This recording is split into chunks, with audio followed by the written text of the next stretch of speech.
I think that, and look, this is probably wrong, but it might not be wrong. I think human imagination is the most powerful force in the universe. It's certainly the most powerful force that we have to contend with, and certainly in modern life.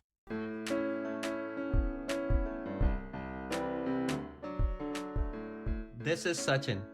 And this is Eric. Welcome to Luminary, kitchen table style conversations with some of the world's brightest minds exploring boundaries of human knowledge. Join us on a pursuit to transmit intuition and ideas. Find us at luminary.fm or on Twitter at luminaryfm. We would love to hear from you. Why are technology and software an integral part of change and shaping the world around us? We seek to dissect this question in the second season of Luminary. It's arguably at the heart of defining our trajectory as a civilization. Through a vast series of topics, our ambition is to weave a narrative incorporating a social, technical, historical, and philosophical lens, with contributions from titans of technology, theorists, builders, and tinkerers alike. If you have ideas, feedback, or simply suggestions for who to talk with, drop us a line on Twitter. The spirit of this journey is collaborative and community-oriented.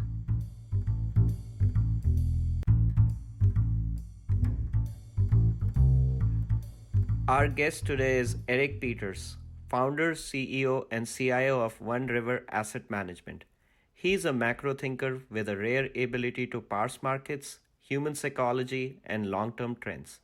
Eric also pens the popular weekly newsletter Wknd Notes with reflections on markets, global events, and history.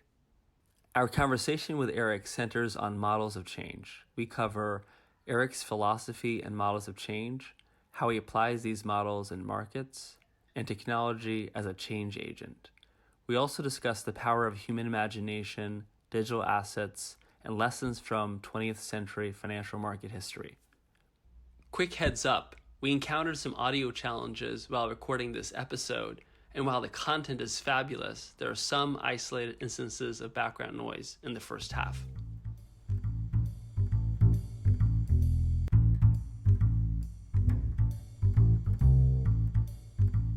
Welcome. It's really great to have you with us, Eric. I think a good starting point for our conversation, why does the macro perspective resonate with you? Well, for starters, Eric and Sachin, thank you. It's great to be with you, and I've been excited for this just because it's a bit further afield from a lot of things that I'm typically asked to speak about, which tend to focus directly on markets, and you guys seem like you're moving in a broader direction, which I think is great. In terms of macro markets, I started trading macro right out of college simply because I had looked around at different things that I thought would be interesting to me to pursue as a career, knowing really, honestly, quite little. And when I was graduating college, I went around and met with a range of different people who had been very successful or were very successful in their careers, just to kind of interview them. What was commercial real estate like as a professional? What was international shipping like? What was the entertainment industry like? What was Wall Street proper like? And none of them seemed to be pursuits that would keep me terribly interested. Nothing really resonated. And then I met with someone who was a trader out in Chicago, ran a business, which coincidentally is kind of around the same size that the mine is right now. I spent an afternoon with him and watched him lose what was the equivalent of a year tuition at my college. And afterwards he asked me, "What do you think?" And I said, "Well, I was, oh, what do you do wrong?" And he said, "I didn't do anything wrong. I think I did everything right today, actually, but it's just kind of the way markets operate." He was the first person who had achieved really substantial success, and all of these different people had in their various professions, but they all seemed kind of bored with what they did. And he seemed the opposite. I was literally immediately sold, and I had got some great job offers, but I decided at that point to just bag all of them. And I headed to Chicago and started trading for myself. I've been hooked ever since. Not that I'm hooked like a jockey, but I think I'm just a very curious person. I think that it's a great way to live your life. I know that you guys are as well. And again, I admire what you're building here with this podcast. I think for someone who is a naturally curious person, markets are just an incredible place to spend your career because they're really these mass human behavioral creatures in a way. Where you're trying to figure out, as you try to think about markets, unless you're doing something that's really niche-y and focused on arbitrage, you're trying to get a sense for what the future might look like, what's priced into the market, and then analyze how market prices move as the probabilities around some of these future outcomes unfold and evolve. There's never a right answer. Only in the future will you know what the right answer was. But because of the way we all interact with markets, both moving the price around and because of the way societies and governments and policymakers interact with markets, because we're all kind of trading these things and influencing them at the same time, there's never one certain outcome. So I just find that fascinating.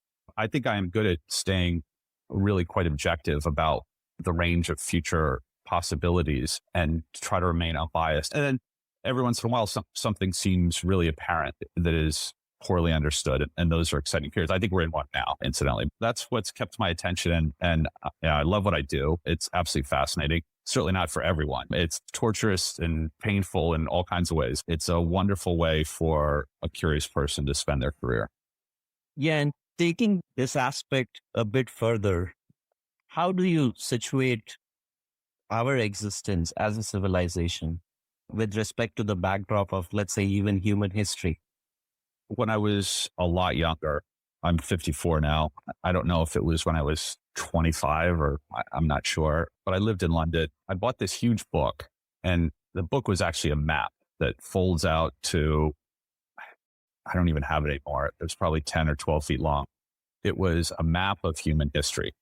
It started on the left and it flowed through to the right. It was kind of beautifully drawn, and it incorporated, in the early days, just a few tribes really. And then it showed how these tribes splintered and formed, and civilizations came about, and empires rose and fell and failed, and wars happened, et cetera, et cetera. And it brought us up to the present day. For me, when I look at something like that, it reminds me that we're part of this river, this flow that will continue hopefully for a very long period of time, which I think it will. It is a great reminder that things are always in flux, sometimes for the worse, but almost always for the better. If you look at almost any point on a map like that and back through time, while you may be pessimistic about current circumstances for a variety of reasons, and often a lot of people are, and I'm not immune to that at times, but you discover that progress of human history has just been absolutely remarkable. When I think about where we are right now, I think we're in an incredibly exciting time. It's going to be a unique time. In some respects, it's probably the second renaissance of humanity. And in other respects, because the technologies that we've developed are so powerful, the breadth of our knowledge is so vast, and the interconnectivity of humans throughout the world is unlike anything that's ever been. There are all kinds of real risks that can emanate from that we've just never quite confronted, the latest pandemic perhaps being one of them. But I just think we're in an incredibly exciting time. The technology and the tools that we have are pushing us to have to interact with issues and risks that are greater than they have ever been. But historically, we've gotten through those. So I'm really excited about where we are right now. I think it's the best time in human history to have been alive. And hopefully we can do a good job of making sure, the next year people will continue to say that. But we'll see. I've got an open mind. I think things could go wrong from here too, of course, but I'm pretty excited overall.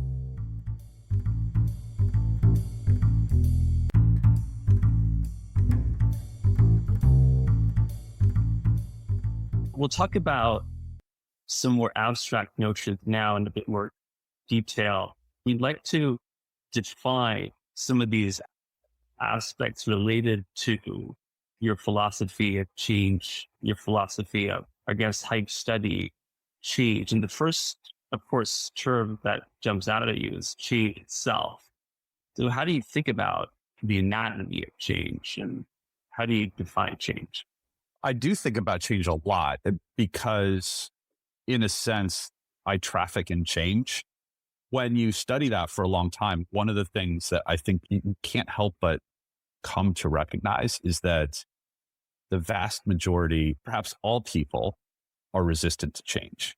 And for some reason, the way I think about it is that people want to live under some illusion of stability. And I think that the reason for that at the core of kind of who we are as humans is because at some level, we know we can't have it.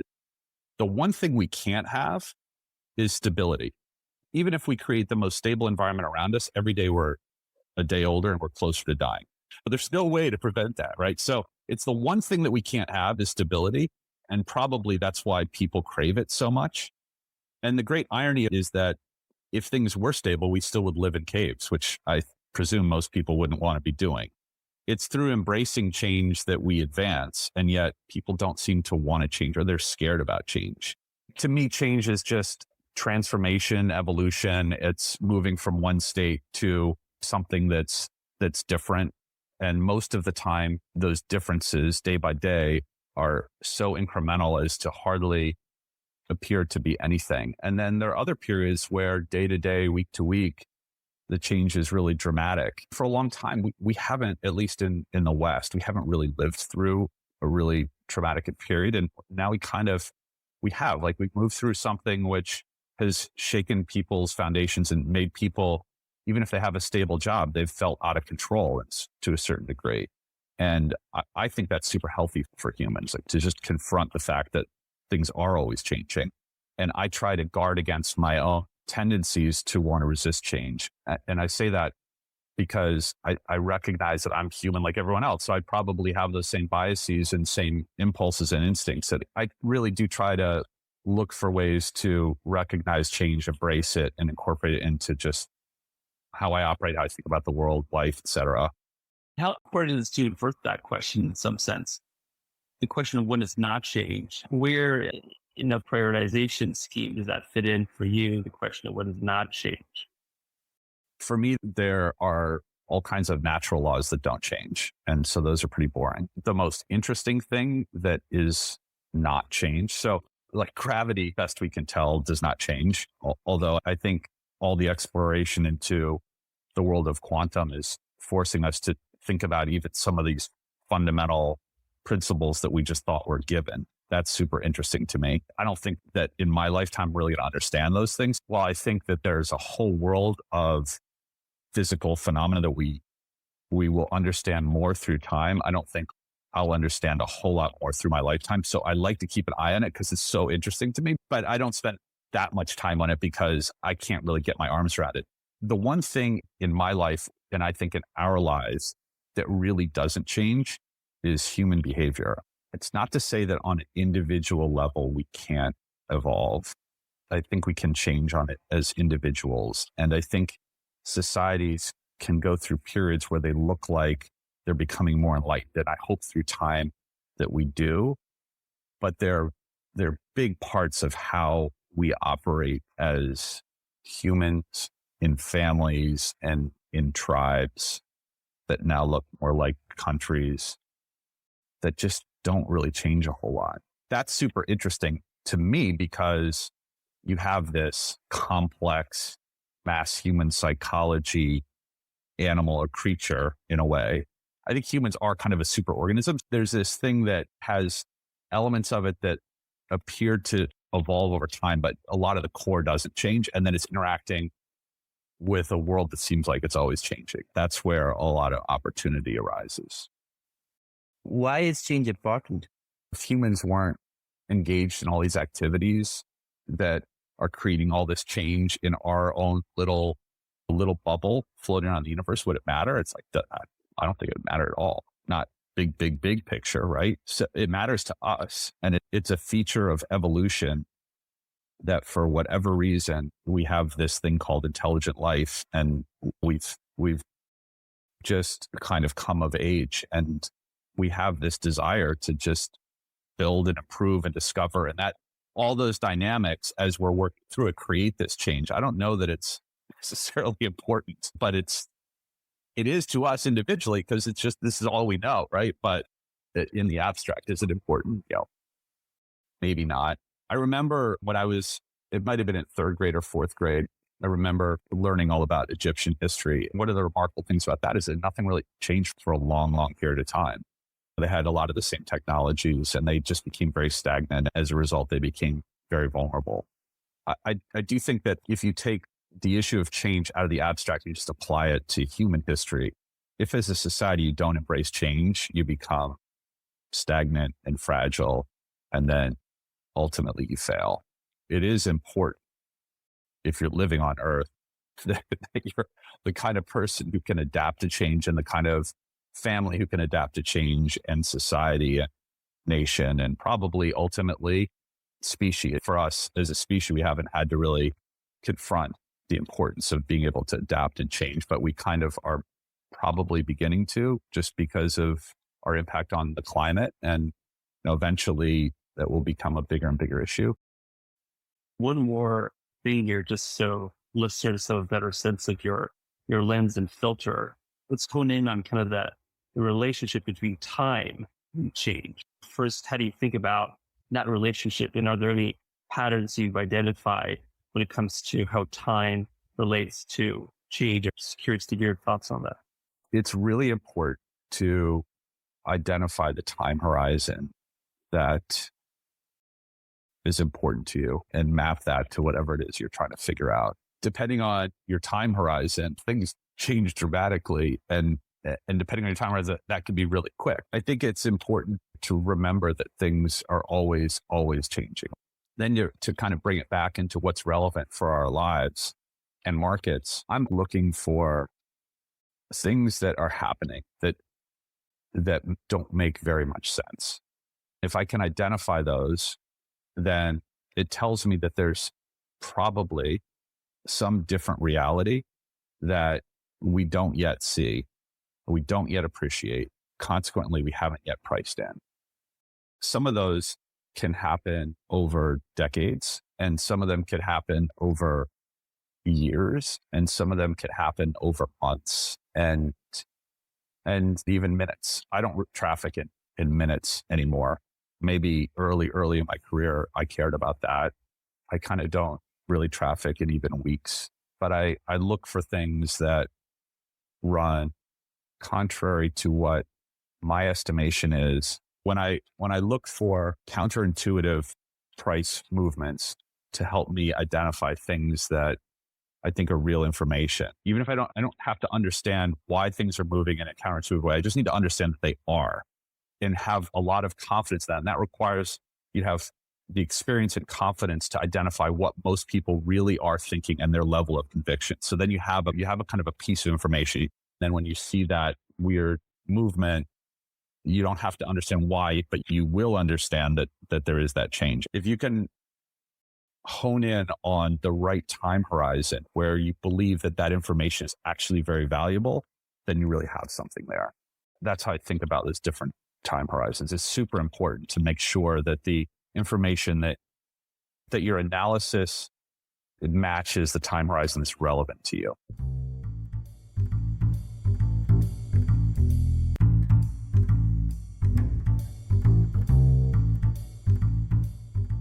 We will talk more about your core models of change and how you even apply them.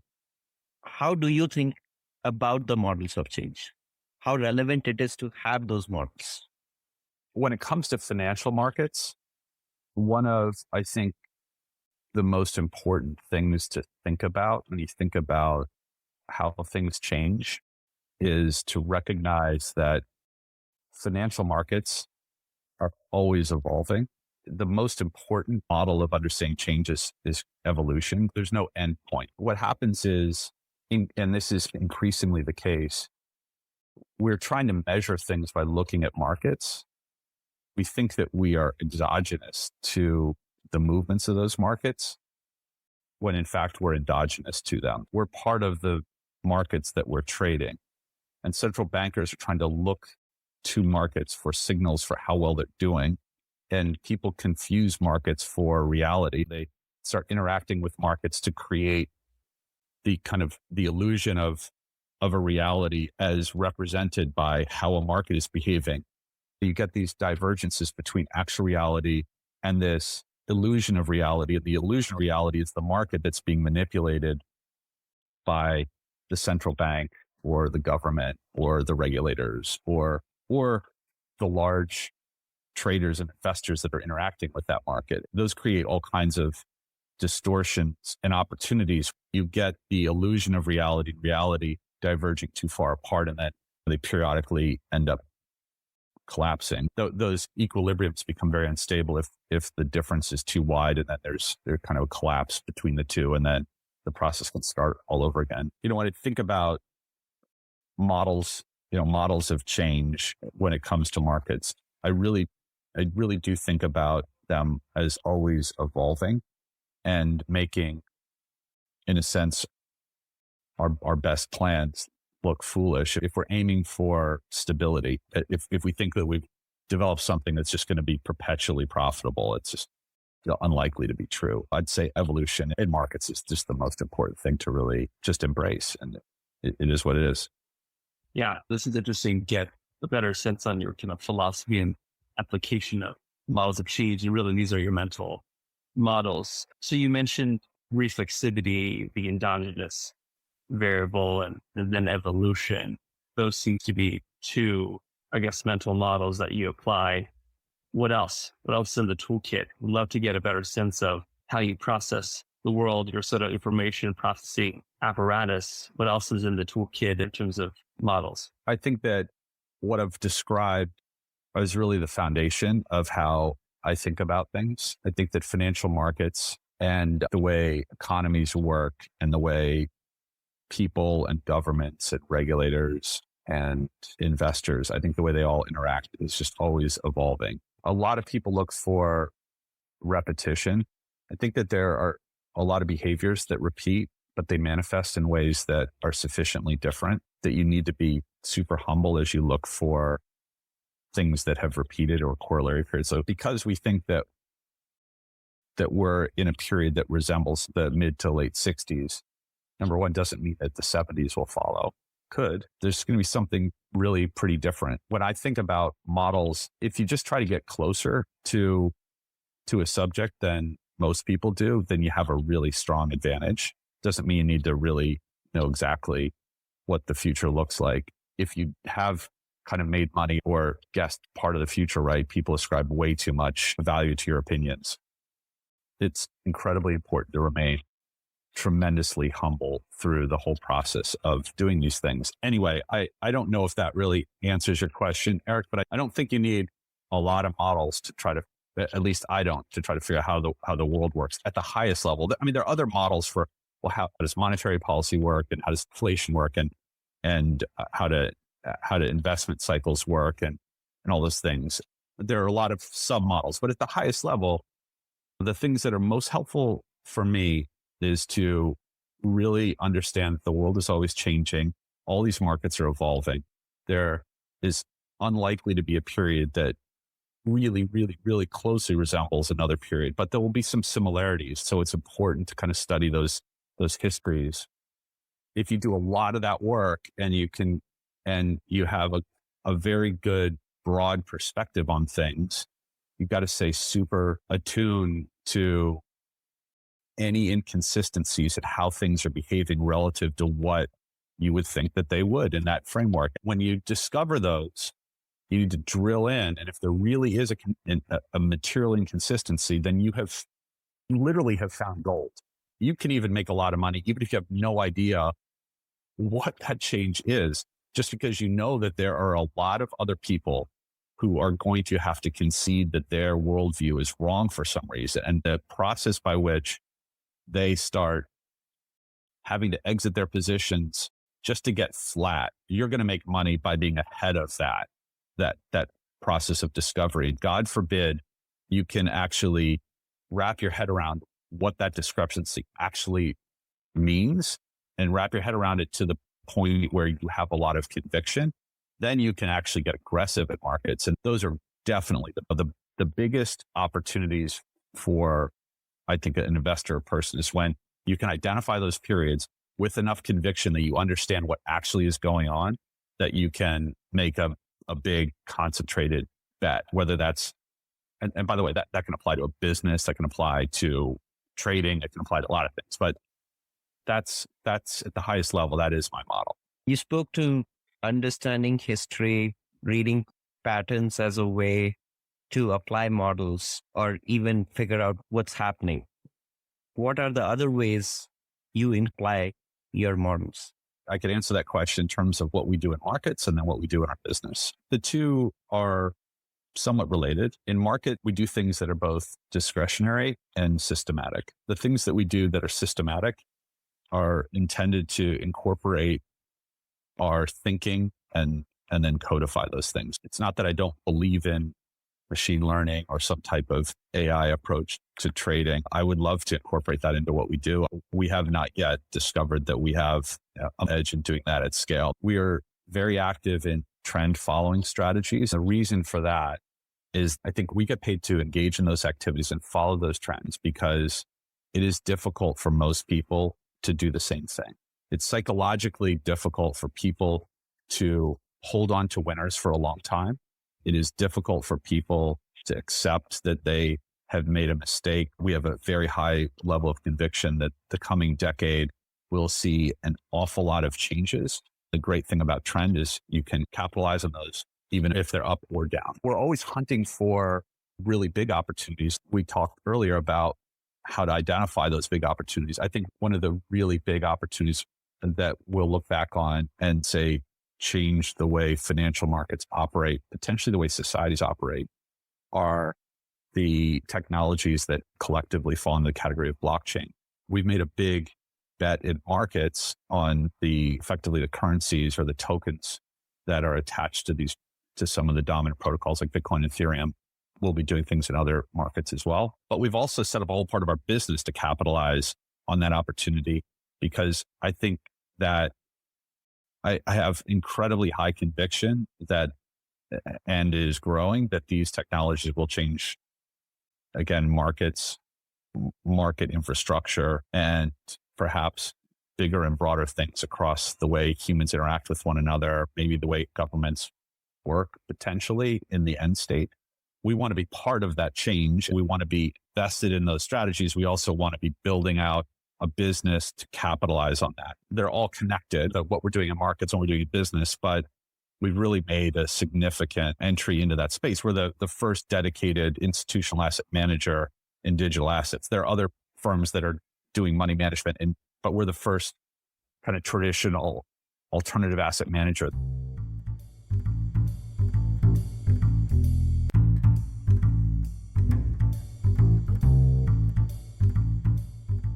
Actually, that is a great segue into software and technology as a change agent. From your vantage point, what has been that impact caused by software and technology? Software is just the most recent kind of massive technological advance. When you kind of draw way back through a study of history, when I refer back to, or I think back on that map that I talked to you guys about, 10-foot map or something. When you follow that progression of human history from the dawn of time to now, when I look at that, and I'm going to make a real generalization here, okay, but I think it's true. I think that the advance of humanity, ironically, has followed the course of the advance of technologies that make it easier, more efficient to kill one another. There obviously are lots of technologies that are not built to kill people, but the big ones, the really big ones, I think what's pushed humans to advance technologically has more or less been the necessity of defending either taking things from others or defending ourselves from others. And the reason I say that is because life is the animal kingdom, and then life is a pretty brutal affair, really. We live on a pond at our house, and people come by it in their beautiful, their osprey circling above it, and their maybe muskrats running around the edges of it, and their frogs and their egrets, and they go, it's so beautiful. Well, I'll be out on the couch writing my weekly piece on a Saturday, and you spend an hour there. It's a killing field. life is brutal. It's just a reminder. Life, a quick glimpse of any environment like that might be beautiful, but we're just built to kill and eat and all these things. Look, I think humans are wonderful and beautiful and terrible all at the same time. Throughout history, we've had to guard against that. That's been a huge motivator. And my hope for humanity is that we move on to kind of bigger problems rather than just our tribal issues that we have with one another. Now, if you look at the world today, you'd say maybe that's too much to hope for, because we seem to be almost reverting to a more tribalistic society, at least here in the US. And I think that we are. But my hope is that some of the bigger challenges like climate change get us to focus on a common enemy, that enemy being just how do we safeguard ourselves collectively. But those are things to me that have pushed us with technology. Just look at the atom bomb, look at a lot of these things. The software just fits into that long line and that long list. And I think that the ways that we are currently interacting with software are just remarkable. How we're using it is remarkable. A lot of those things are killing machines as well, of course, and they're all tied in. I think that that's your world and your business more than it is mine. I just look at it from afar. I'm more or less a user of technologies and just kind of a watcher of how they are, an observer in terms of how they develop. Increasingly, as we're more and more involved in what's happening in blockchain technologies, as I mentioned, I think that they will absolutely change the whole way that finance and asset management is done, which is our business opportunity and market/trading opportunity.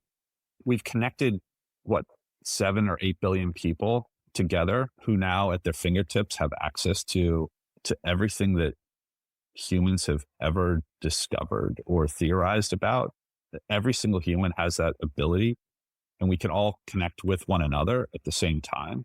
We can collaborate in ways that can lead to overthrows of government. It can lead to all kinds of things that just literally weren't possible. What's so interesting to me about these blockchain technologies is that you now, for the first time in human history, software has allowed humans to connect at scale and create a form of decentralized trust in the cloud, which honestly, I only loosely understand how all that works, but yet it all works. What are the consequences of that for how markets operate? How does it affect the way humans interact in the future?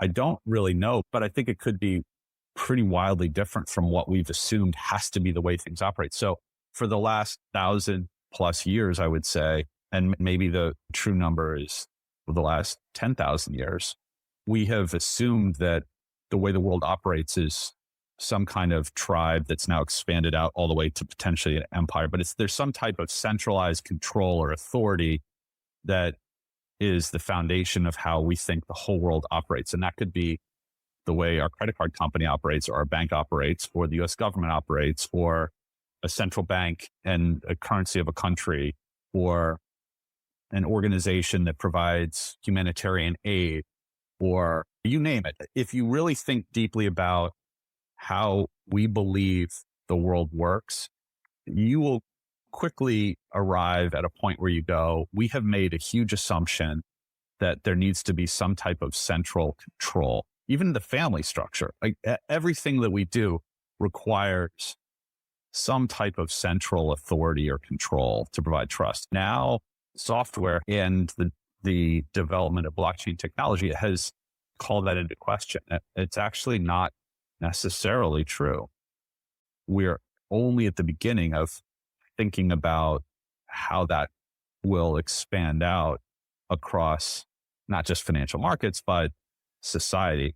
I don't know where that will lead. I really don't know where it will lead us. But if it leads to a world where in 50 or 100 years, we look back and we say, well, there was the world when we all thought that everything needed to be centralized. We thought that for 10,000 years. And then software and the cloud and all this interconnectivity allowed us to think in a totally different way. Obviously, the world was going to become something different. I think it will seem like that was the most obvious thing in the world.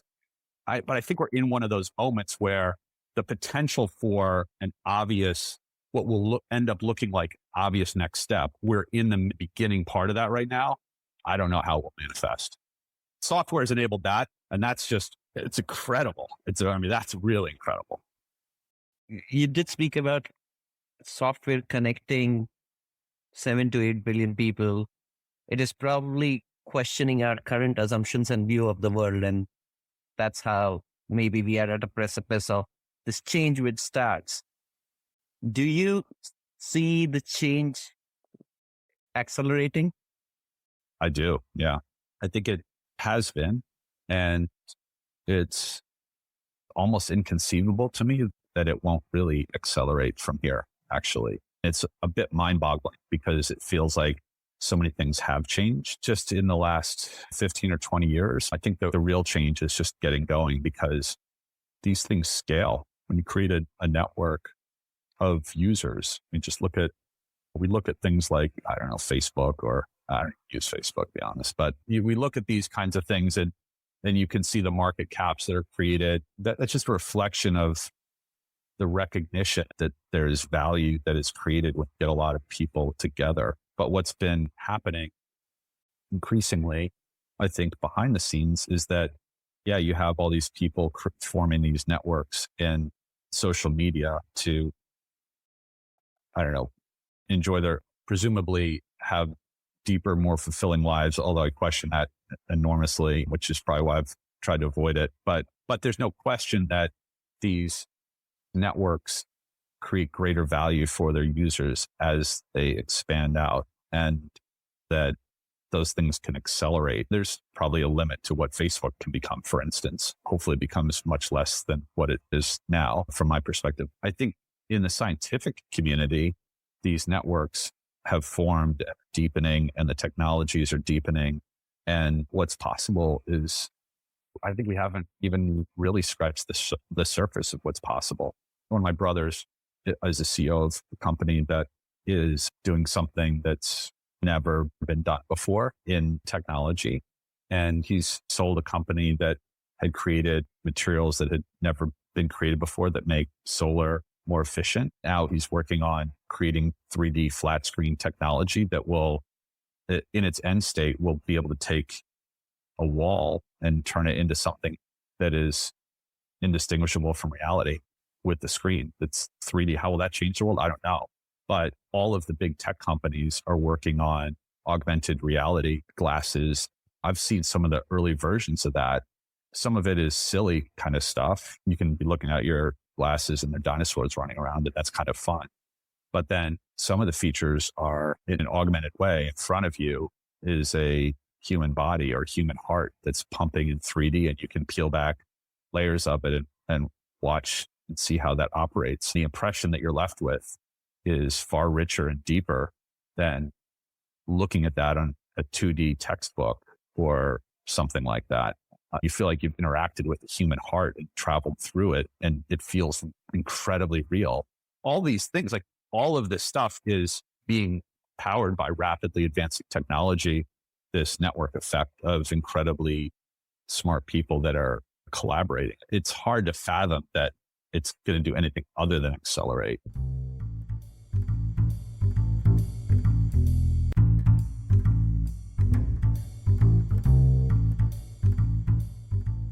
You made this interesting observation, Eric, around how a lot of the things we see manifesting, including Bitcoin and crypto and the software technology in general, is simply a manifestation of human imagination. I think you also said that you want to belong human imagination. So just would love to hear you just riff on that observation, if you will. I think that, and look, this is probably wrong, but it might not be wrong. I think human imagination is the most powerful force in the universe. It's certainly the most powerful force that we have to contend with, and certainly in modern life. If you think about all the things that move markets, either up or down, at the extreme, it's our imaginations running wild in both directions. That's what creates market extremes, either bullish or bearish. It's, projecting forward a world that you imagine that is grander than, whereby tomorrow is far, far grander than today. So you're willing to pay kind of any price to buy it. On the downside, you're imagining a world that's far more grim than today. you're willing to sell at any price or hedge at any price in order to mitigate having to experience that financially. When you think about what has gotten us here, we started when that first fossilized footprint from Lucy, I forget what it was, 3.2 million years ago or something. We stood upright at one point and we figured out and managed to live in caves. Now we have people on a space station. And how did that happen? We take it for granted.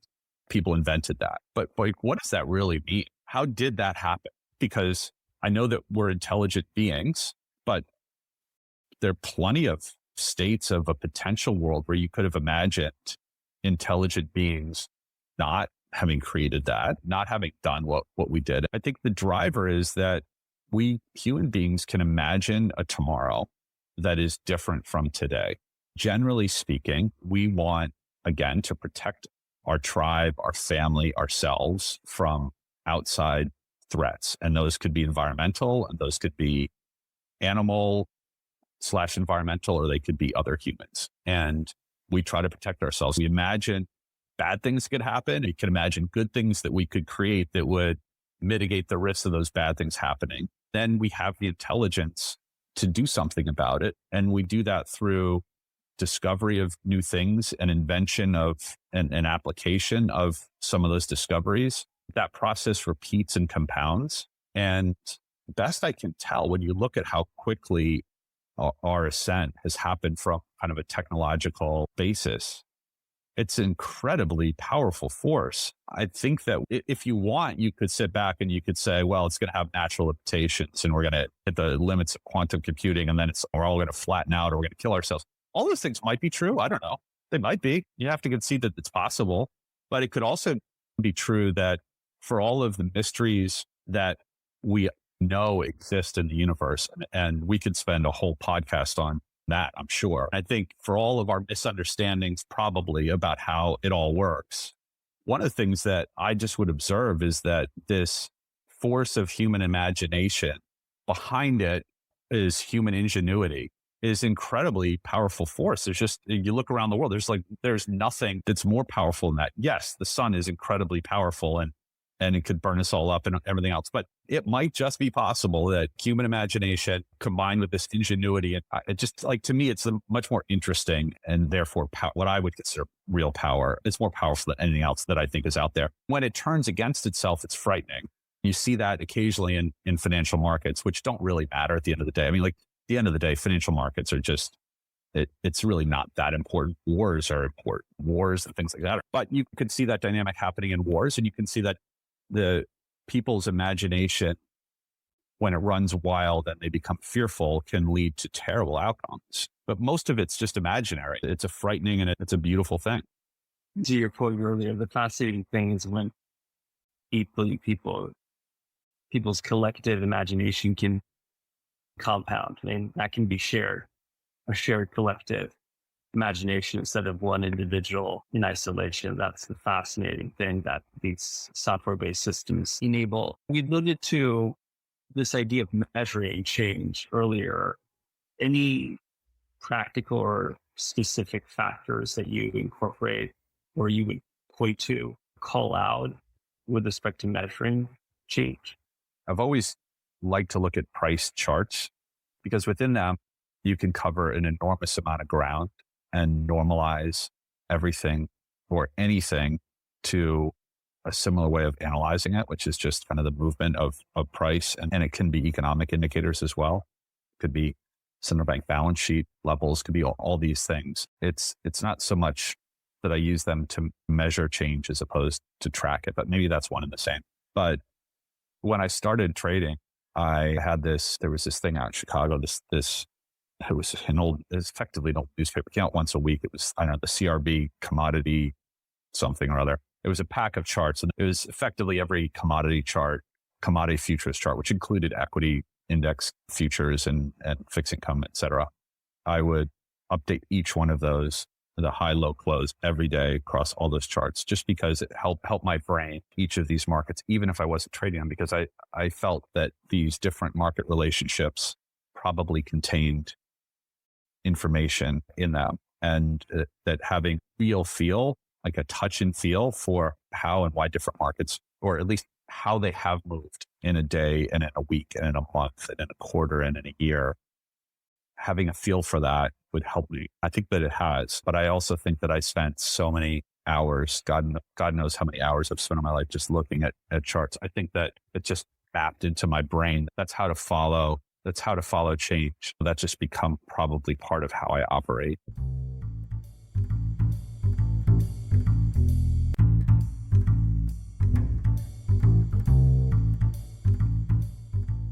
So let's get into this segment that I think we're really looking forward to, which is lessons from history, and specifically this model that you mentioned earlier, which is the corollary periods or eras previously in history that are instructive, informative, that might have explanatory or potentially predictive power. So you mentioned the 60s as a hypothesis.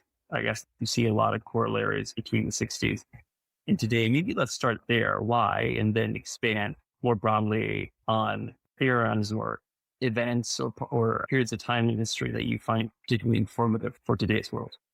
So having spent my career studying market history, one of the things, and trading with lots of people of all different ages, one of the things that I find interesting is that people are so impacted by the trading and market environments that they have lived through. And so if you find someone who traded, who started their career in 2015, of which there are an awful lot of people trading in banks and places like that started then, they'll look at something that's happening in markets, maybe not this moment, but around now. Let's say there's a market decline. They'll say, this looks a lot like 2016 with what was going on in China. And you gotta laugh and go, does it? Or is that just because that's the most recent thing that you can remember because it's the only experience that you had? And so I think that's the way most people ultimately look at markets, which would include me. If I know that is going to be my tendency because it's just a human tendency, then I have to be especially careful that I don't fall into that. Now, I, for better, for worse, have a larger sample set of potential periods relative to that kid who started in 2015. I could think about what happened in '08. I could think about the taper tantrum. I could think about what happened with the European debt crisis. I could think about what happened with .com and 9/11, LTCM and the Russia crisis and the Asian crisis, the Mexican crisis, kind of et cetera, right? Going all the way back to '89. I might persuade myself that I have this deeper level of knowledge and experience and wisdom compared to the person who started in 2015, but I might actually be kidding myself. I think if you're really going to be honest about a study of market history, you have to just not only include the period that you've lived and traded through. So I was born in '66, which happened to be a market high and a real market decline, which I didn't know about at the time because I was just born. But as we study these different periods, you kind of stumble on things. We were looking over the last few years, we were looking for corollary periods to those where volatility was very low, inflation was low and stable. Why were we looking at that? We were looking at that because it struck me that it was highly likely that monetary policy was no longer effective, because I was observing that it was no longer really effective. All the central bankers were saying it was no longer really effective. It was highly likely that was true. It's highly likely that in the next crisis, we would need to have a large fiscal boost or impulse to make monetary policy effective, or that we were going to have to accommodate a massive debt write down and just start the whole system over again. You could do that either through just allowing a recession to turn into a depression, or you could have a war and just wipe the slate clean. But neither of those seemed to be likely. Hopefully a war wasn't likely. And it seemed unlikely that politicians would be willing to accommodate a depression and a debt write down. Either you had to believe that in the next recession, monetary policy was going to all of a sudden become incredibly potent again for no apparent reason, which seemed unlikely, or that there's going to be some kind of huge technology boom or productivity boom that would allow economies to just avoid a recession altogether, which seemed unlikely because these things take time, or that you were going to get a big fiscal impulse. And in a big fiscal impulse combined with monetary policy, it seemed highly likely that you would have an inflation of some sort. Certainly no longer have this period of secular stagnation with very low and stable inflation. We start hunting around for what are other periods that may have looked like that. One of the ones that looked like that was the 1960s. And you had very low interest rates. You had very low inflation rates initially. You had extremely low levels of realized volatility. But there are other periods of history, but that looked like a really interesting period because there were a lot of super similarities. Then you looked at, well, what led to that? Really what led to that was you had World War II. It had huge investment in economic capacity to build things to win that war, fight that war, and then ultimately win that war. You had everyone cut back. What you had was a long period of underinvestment because you just made such huge investments. And so you had a period of actually pretty low or very, very low productivity growth. By the time you got into the 60s, you had very low productivity growth because you'd let a lot of these investments roll off. But what you also discover when you look at that, which I wouldn't have known unless we delved deeply into it, was you had a really interesting and an important social phenomena that was happening, which resembled the one that we're having right now. Not perfectly, but kind of resembled it. And that was that after World War II, the cities became extremely dynamic. A lot of the vets came back and lived in the cities, and they became these dynamic hubs. There still were a lot of people that were stuck on the farms. You had this chasm in society between the more affluent and economically dynamic people in the urban centers and the people that were left behind in the countryside. And that created political tensions that the government was hoping to solve in what at the time was kind of an unorthodox way. Again, things are always changing. So the government just said, well, why don't we do this? Why don't we just let the cities really run hot? That will create demand for labor that will suck the people in from the countryside, kind of solve that problem, get people to really move into the cities, and this will be good for everyone. That kind of was the backdrop for what ended up ultimately becoming the 70s. There are all kinds of other things going on too. There were this demographic, the baby boomer bubble. There were a lot of things that were happening. When we saw those parallels, it was really interesting because I think the same kind of rich, poor, red, blue state, there was an echo of that was happening in that time. What it did ultimately is it provoked a willingness by not only the government, but also the central bank to try something that was reasonably unorthodox to try to get at the heart of this problem, which was that country versus dynamic city divide. It seemed really likely that we would have some other kind of dynamic, and you kind of looked at Trumpism through that lens. It wasn't wildly different politicians, different personalities, different everything, but kind of similar dynamics. So anyway, we saw that unfolding. I would say so far so good, but kind of. We've now seen this large fiscal impulse, this marriage of fiscal monetary policy as a new policy paradigm, which isn't, it's just new relative to history, but it's not like it's never happened before. It happens in emerging markets all the time. New for the US, or relatively new for the US, or unrecognizable compared to the last 30 years, which means for most people trading, it's brand new, but it's not like it's never happened before. So that's happening. Obviously, the inflationary dynamic is changing now. We're seeing that. We think that will be persistent. Again, I don't think we're going to necessarily see the 1970s because of this corollary, but it wouldn't surprise me to see something that looks a lot more like the 1970s than other periods in history. If you look at the 1970s as a period of turmoil and change, I think it's highly likely that we have a decade of turmoil and change just because of these big forces that are, starting to shift. And then maybe juxtapose 60s with the 30s. You mentioned the 30s. A lot of other folks seem to have converged on extrapolating based on the 30s. For starters, let me say why other really prominent people in finance have, at least initially, I think a lot of people are warming up to the 60s, by the way. But if you roll the clock back a year and a half ago, I would have said that most people have said no way, because they would have said that the inflation dynamic, secular stagnation is going to lock us into this period of stasis forever, and technology trends aren't going to change. Globalization's going to, none of these things are going to change. Now that those things have, I think people are warming up to the 60s. But the big difference between the 60s, I think the biggest difference was just demographics. It's just unambiguously true. And it's probably why it won't look identical. Nothing ever looks identical. When people were looking at the 60s, they were saying, well, the demographics are such an important feature of secular stagnation that given the differences between then and now, there's just literally no way we could repeat that. But the 30s, you didn't have such a stark contrast between now and the 30s when it comes to demographics and all those things. You didn't have the same kind of baby boom. What you had is you had a Great Depression, and you had a number of policy responses to that. We'll never know why World War II started precisely, of course. There are lots of books that have been written on it, lots of theories about it. I think to some degree, I think it's probably fair to say that the inability to really, really recover from the 30s produced the backdrop for war. If I'm being honest, I'd say that part of me not even wanting to contemplate that period is because the prospect of having to have a war to get out of this whole situation is too dark to think about. But I have to, because it's my job.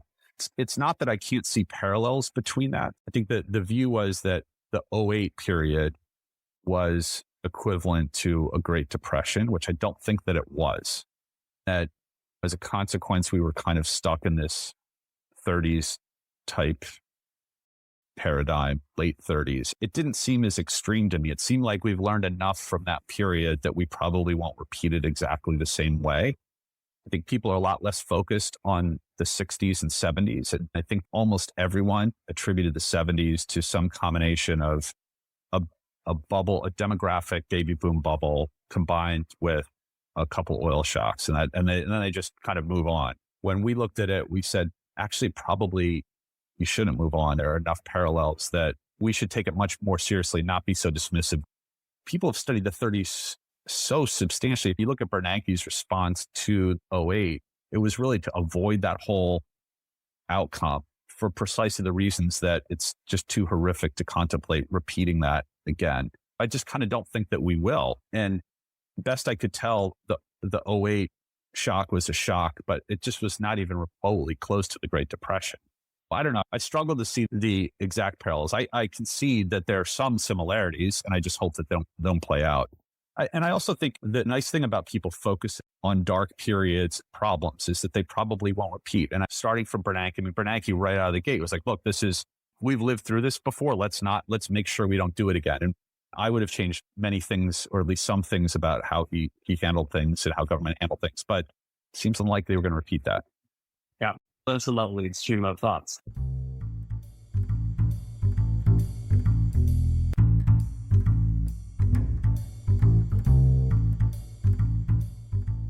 We'll move on to the outro section. I'll start with the first one. What motivates you? I think I am motivated by, and it's evolved over my life, but I'm motivated right now by being determined to kind of not have a boring life. I think we probably have one life. We should just throw a lot at it because it's pretty short. The older you get, you realize how short it is. But also, I really thought about this a lot. I define a big part of my success by everyone around me doing well, and not that I have control over that, but try to influence to the greatest degree possible really good outcomes and really good lives. That doesn't mean just always being nice to people. It often means just being the opposite sometimes, being very constructively critical. I want all, my kids. I mean, that's where we all get the most leverage, I think, or at least I have 4 kids. So I get a lot of leverage through hopefully raising 4 terrific kids. But I really define success and motivated by being successful and having those around me do the same in those areas that are important to them. Yeah, I like that positive sum perspective. Which non-consensus views you hold near and dear? This goes back to some things we were talking about with trying to look in markets for things that don't make sense. I read about quantum entanglement decades ago, and I think that it represents a clue to us that we truly do not understand reality. I am convinced that we understand only a small part of reality. It seems like reality to us, but it's a very small part of it.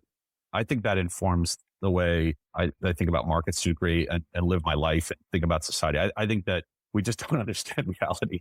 That is just something that makes me humble. I really don't think we understand much. I at least know that I don't. Quantum entanglement is something I've kept an eye on forever. And I think we probably won't ever, in my lifetime, won't understand. It reflects some big, deeper unknown. What or who had the most impact on your thinking, career, or life? Definitely my wife. I think when people think in think about those things, I think that they often list off a great author, some business first. But the reality is, if you haven't married well or found the right partner, your life will have taken a very different turn, or, well, the right or wrong partner. I mean, that just will inevitably have the greatest influence over your life and your legacy and your children. And I got really, really lucky with mine. We married a year to the day that we met. And thank God, I just got really, I just got really lucky. Yeah, that's definitely the most influential. Well, without her, we wouldn't be sitting here. So we're certainly grateful for her. Yeah, exactly. Oh. What are you currently reading? I'm always reading a couple or sometimes a few books. And then every once in a while, they'll just sit there and never even be finished, although that's kind of rare. But I'm reading Helgoland. It's about quantum physics. I picked it up. I had recently finished The Three-Body Problem by Cixin Liu. I think with all the things that we've seen recently with UFOs, it's just hooked into some sci-fi. I recently read this book called Extraterrestrials by Avi Loeb, which is a fascinating book. I wandered through some sci-fi, and that brought me back to quantum physics. And Helgoland it's a short book. It's a beautiful book about the history of discoveries in quantum and quantum entanglement. I always stay close to that topic. Who are your favorite writers or podcasters? My favorite authors are the classic authors. As you guys probably know at this stage, I spend a lot of time thinking about human psychology. I think that the reason a book stands the test of time is because it has made timeless observations about humans and who we are and why we act the way we do. The ones that have stood the test of time are the greatest books that explore those things. Melville, Moby Dick, or Joseph Conrad, and Nostromo. You can read Nostromo and know everything you need to know about trading emerging markets, in my opinion. I don't know when that was written, 150 years ago or whenever. Dostoevsky. Yeah. George Orwell. You got to have a soft spot for George Orwell too. He was great. We hope you enjoyed the conversation. For more information and latest updates, visit us at luminary.fm or follow us on Twitter at luminaryfm. Please subscribe to the podcast, pop us an iTunes review, and share with friends. Don't forget to check out the show notes.